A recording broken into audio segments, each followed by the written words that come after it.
नमस्कार, मैं पवन Bhardwaj. NSN news network में आपका हार्दिक स्वागत है।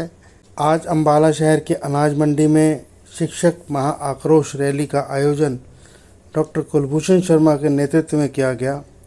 पूरे हरियाणा से आए शिक्षक, स्कूल संचालक ने आकर सरकार के प्रति अपनी नाराज़गी दिखाई और पूरी अनाज मंडी में आक्रोश में पूरा जन सैलाब उमड़ पड़ा।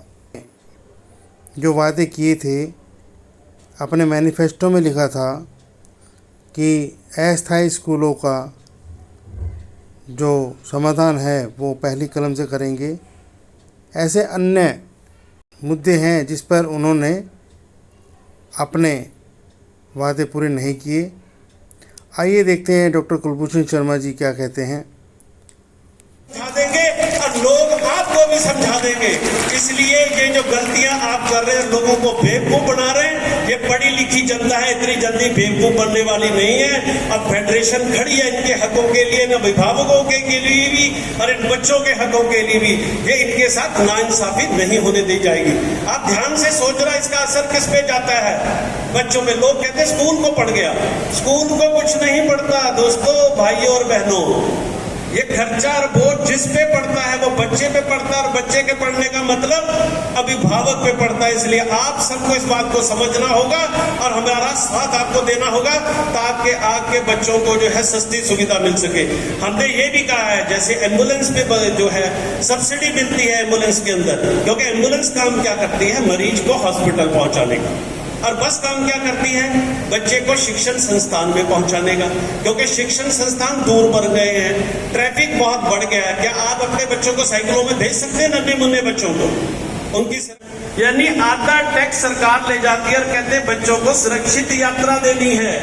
तो सुरक्षित यात्रा देनी है तो जैसे एम्बुलेंस में सब्सिडी देते हैं, आप अपने टैक्सेस छोड़िए ना, क्योंकि बसें सिर्फ बच्चों को स्कूल पहुंचाने का काम करती हैं, अभिभावकों की मदद करती हैं कि वो सारे वर्किंग है। आप सारे वर्किंग है, आप सुबह शाम अपने बच्चों को लाने ले जाने का काम नहीं कर सकते। तो मेरा सब शिक्षकों से अनुरोध है कि इन बातों को सोचिए। दूसरा, इन्होंने क्या किया? हमारे बहुत सारे परमिशन के और टेम्परेरी स्कूल, इन्होंने वादा किया था जब हमारी सरकार आएगी तो एक मुश्त इनको मान्यता दे दी जाएगी। आज ये आपने देखा होगा, कह रहे सारे कच्चे कर्मचारी पक्के किए जा रहे हैं। टेम्परेरी और परमिशन से वर्षों से 2003 से पहले और 2007 से पहले चल रहे हैं। जैसे इन्होंने वादा किया था एक मुश्त उनको जो है पक्का किया जाए। इसी प्रकार इन्होंने पिछली बार क्या किया आप सब समझे कि इनको बोर्ड के पेपर दिलाने के लिए 2.5 लाख का बॉन्ड जमा करा लिया। देखिए, आपको समझ, पेरेंट्स को तो एक ही चीज समझ आती, 2.5 लाख एक छोटे स्कूल के लिए कम अमाउंट नहीं होता। कहते 2.5 लाख जमा कराएं तब आपकी परीक्षाएं दिलाएंगे। और जो फैसला किया उसमें भी बंदर बांट कर दी और गरीब स्कूलों से 2.5 लाख रुपए बच्चों की परीक्षा देने के नाम पर ले लिए, जबकि शिक्षा का हक है बच्चे का। उसको डराया गया, स्कूल वाले को धमकाया गया और 2.5 लाख के बॉन्ड ले लिए गए कि आपके बॉन्ड फॉरफिट कर दिए जाएंगे। तो मैंने इनको कहा कि वो सारे बॉन्ड वापस करें।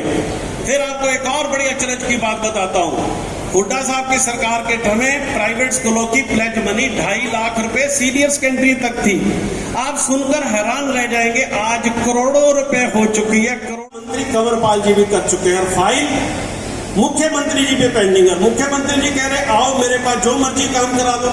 अरे भाई, जो फाइलें पड़ी हैं उस पर तो साइन कर दो ना, उस पर आने की क्या जरूरत है? मुझे ये बताइए। हमारी सोसाइटियां बंद थी, उन पे लाखों सोसाइटियां बंद कर दी गई 2019 से और फाइन पे फाइन लगाया गया।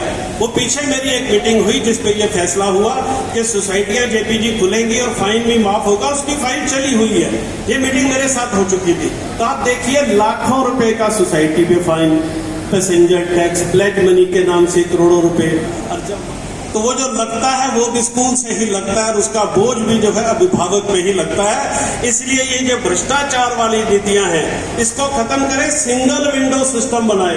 इन्होंने कह दिया हमने ऑनलाइन सिस्टम कर दिया। मैंने अधिकारियों को कहा जब आपने ऑनलाइन कर दिया तो स्कूल वालों को ऑफलाइन आना क्यों पड़ता है? कि फाइल सरकती ही नहीं है। तो दोस्तों, इसके बाद मेरी एक मांग है प्लेवे स्कूलों को लेकर। आज कह रहे हैं कि प्लेवे स्कूलों को 1 साल के लिए रजिस्टर्ड करना है। क्यों भाई? मतलब साल दर फिर इनसे कुछ लेना चाहते हो क्या? 10 साल के लिए रजिस्टर्ड क्यों नहीं करते? जब हमें मान्यताएं मिलती है 10 साल के लिए मिलती है, उसको भी कह रहे हैं कि आप रिव्यू कराओ, और रिव्यू के नाम पे रिन्यू करना चाहते हैं। उस पर भी हमारा विरोध है कि भी आप चाहते क्या हो, कि फिर फाइलें बुलाकर, फिर स्कूल वालों को बुलाकर फिर वही नीति चलाना चाहते हैं कि फाइल सरके कैसे और लोग वहां जाकर सरकाएं। तो प्लेवे स्कूलों को भी 10 स्कूल के लिए उनके नियमों का सरलीकरण करके 10 साल के लिए मान्यता दी जाए, और जो स्कूल पहली से 8वीं, पहली से 10वीं और पहली से 12वीं चल रहे हैं उनको नर्सरी LKG पर सीधा ही मान्यता प्राप्त माना जाए। अब बात आ जाती है हमारे शिक्षकों की।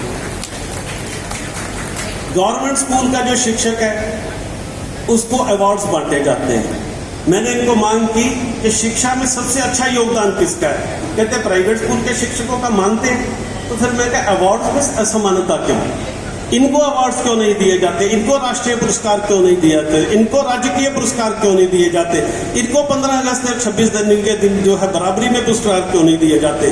तो माननीय पूर्व शिक्षा मंत्री से मैंने इस बात की अनुशंसा कराई, लेकिन अभी भी वो बात लटकी हुई है कि हमारे प्राइवेट स्कूल के टीचर्स को भी बराबरी पे पुरस्कार मिलने चाहिए। दूसरा, जो हमारे प्राइवेट स्कूल के शिक्षक है जो 4 साल प्राइवेट स्कूल में नौकरी कर ले, उसको equivalent to teacher eligibility test माना जाना चाहिए।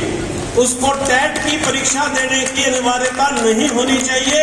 और सरकारी नौकरियों में जैसे पूर्व भूपेंद्र सिंह हुड्डा की सरकार ने जो प्राइवेट स्कूल के शिक्षक 4 साल का एक्सपीरियंस रखते थे उनको स्पेशल नंबर दे के प्राथमिकता दी थी, उसी प्रकार से प्राथमिकता देनी पड़ेगी। इनके साथ अछूत व्यवहार करोगे तो ये शिक्षक बहुत ताकत रखते हैं।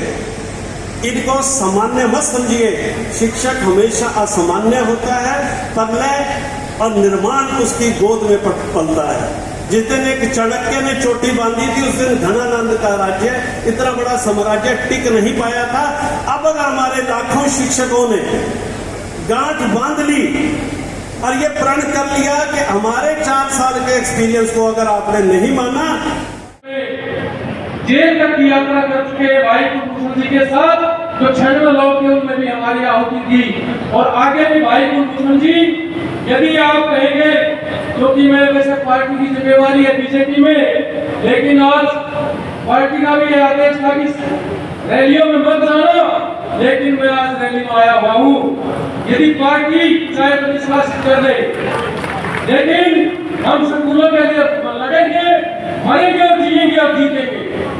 कुलभूषण जी, जैसा कि आपका मार्गदर्शन रहेगा, पार्टी के लिए हम सब कुछ करते हैं, लेकिन अपने सपनों के लिए अपनी जान की आहुति और सब कुछ अर्पण करने के लिए तैयार हैं। हम सब आज ये संकल्प लेकर के जाएंगे कि जो शिक्षा बचाओ आंदोलन में हम सब सहयोगी थे, ऐसे ही आगे बढ़ते रहे और हमारी सारी मांगे सरकार को माननी पड़ेंगी, क्योंकि सरकार भी हमारी अपनी है और सरकार से हम संघर्ष करके वो सारी चीजें पूरी करवाएंगे।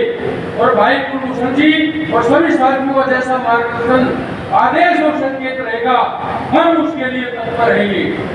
तो उन्हें मैं ये निवेदन करूंगा कि हम डरे नहीं, झुके नहीं और अपना शिक्षा का जो पवित्र काम करते हैं। कई साथी ये कहते हैं कि हम स्कूल चलाते हैं, स्थायी है, हमारे पास एनओसी कम है, जगह कम है।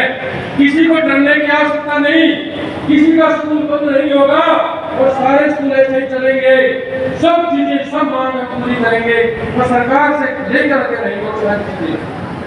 और भाई कुलभूषण जी का जैसा आदेश रहेगा, उन्हें मैं आपसे नमन करते हुए अपनी बात को पूरी करता हूँ। जय